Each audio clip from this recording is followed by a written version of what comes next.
Hello, friends. Welcome to episode 93 of the Nope Coach podcast. I'm your host, Suzanne Culberg, joined today by the fabulous Amanda Ewin, and we're going to be talking about getting comfortable being uncomfortable. And I can sense, just by saying that sentence, the nascent eye roll and the finger twitching to pause or skip to the next one, because that sentence has been overused a lot. I think it's like, put yourself out of your comfort zone and all this sort of thing. I would encourage you to listen in, because Amanda and I might have a different tangent than you were expecting. Amanda, you were telling me about your morning, hence this topic. So relay to the listeners what happened for you today. So I got goosebumps just thinking about it. The forecast was super stormy and 4 to 6 meter swell in the ocean, which I normally swim in every day, as in swim 2 kilometers. And it's not safe to do that when the swell's like that. So I went down a bit later and it was wild. And the car park was empty and the ocean was coming right up to the edge of the bushes, pretty much. There wasn't much left. There were a few people out walking, but really random ones. Rare. It's rare. It blows my mind how people decide that if the weather's going to be bad, they just won't do the same thing. So I've trained myself to go no matter what. And it's not every single day, but most days I will go down no matter what the fall. I'll check the forecast and make sure I'm not going to go and jump into a crazy ocean and, do dangerous things. But just training myself to do that thing that's really uncomfortable, wear the right clothes, and just feel a bit yuck has made a massive difference to my life. And I've used that in other areas of my life as well. So exercise is a great area. Where else have you used it?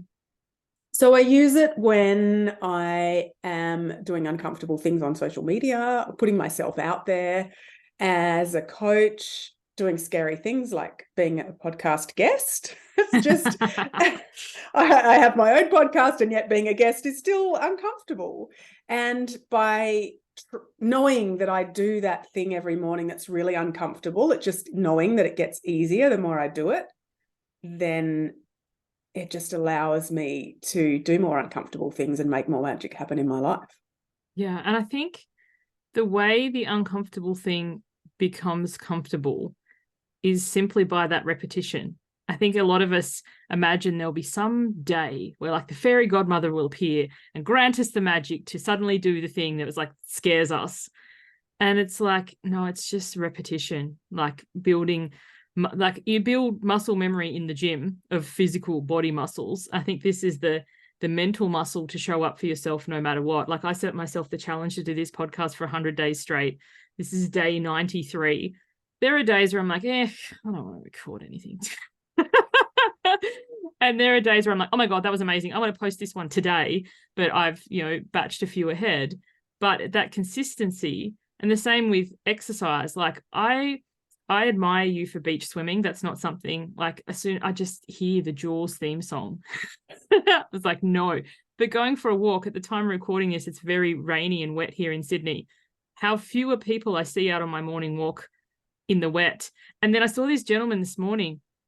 He'd built some sort of, I assume it was homemade, but I don't know, contraption. It looked like it was made from coat hangers that he then used to put his umbrella over his shoulders. So he still had his hands free.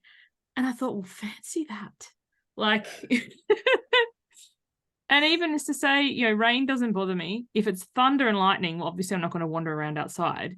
But then what can I do instead? Like, sometimes I walk laps of the shopping center and have to not allow myself to go into the shops and spend money. But finding a way to do the thing and not just let the weather or someone else not meeting you. Because I think a lot of us will enroll or enlist somebody to be our buddy. But how often does your buddy then fall off and then you use it as a reason to go, oh, no, I won't do today either? Yeah. Absolutely. And I think exercise for me comes easily. And I know that that's not a common thing. I feel very grateful to have that. But other things don't come easily to me. Checking my bank account every day and doing those things.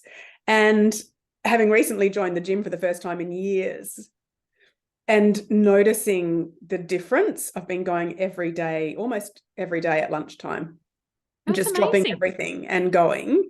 And it is a challenge because I might do my hair and I don't wear a lot of makeup, but just you get dressed and then for appearing on podcasts or social media or whatever it might be. And then you've got to undress to make an effort to go and do the thing. Yet in the 2 months, 3 months I've been going consistently, seeing the difference is incredible. So I know that if I apply that to the other areas of my life that I don't find easy, change in a positive way will happen. Yeah. And I think there's plenty of other examples. Drinking water for people who want to up their water intake, journaling, meditation, the habits that you do that when you do them, you feel good and you kind of get on a tear, but then something invariably happens and you fall off, and then getting back on is that barrier to entry. Yes. And how often are we so unkind to ourselves about that? When I knew it wouldn't work, or we tell that story of, I'm useless or I'm hopeless and I can never make this work. Whereas getting up and trying it in a different way. And, as a coach, helping, everybody's different. They're going to have habits in a different way. Not everybody's going to meditate the minute they get up. Might be after lunch, or just is finding another way. If that didn't work, it doesn't mean it's not going to work, blanket, period. Like for me, I don't go every single time at sunrise to the beach. I'll aim to get there every day. And I have learned to be kind to myself about that.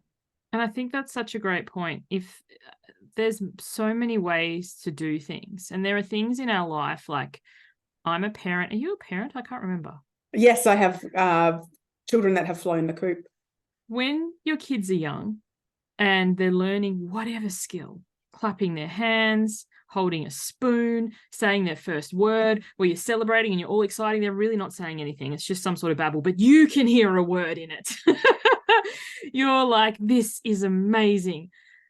But then when it comes to us doing something as an adult, with the self-doubt and the disbelief and the uncertainty and the I don't think I'll follow through kicks in. If we use the same energy we have for the excitement when our children achieve something for the first time, then we use that because we have it in us. We have it for other people and use that for ourselves. Like, I went to the gym, as you said, lunchtime most days for 2 months. I checked my balance at the end of the day, my bank balance. I, did my income tracking, or however you're doing that, however long for. I went to the beach, rain, hail, or shine. I don't know how hail on the beach would be, but I'm sure it must happen. But whatever the thing is, and it just reminds me, there's this little graph. I can't remember who it was, so I can't give credit. But the top line, there's a whole bunch of circles in a row. And it says what I think showing up daily means. And all the circles are fully colored in. And then the second line is what showing up daily really means. And there's the row of circles, and some of them are full, and some of them are half full, and some of them are quarter full, and some of them are just as tiny. You can just see the line. And I think for many of us, like getting comfortable being uncomfortable, it doesn't need to be an A+ effort every single day. Like I know when I went to medical school, the standard joke was that a C doctor gets paid just as much as a A+, like a high distinction doctor gets paid the same as a pass doctor, and nobody really asks. So you showing up for yourself every day, it doesn't need to be a grandiose A+ thing. It could just be some small thing, so you have that momentum and that consistency. Absolutely. And being kind to yourself along the way and finding ways around the days where it really does feel impossible. And maybe those are the days that you do need the couch, and be consistent with that, listening to your body.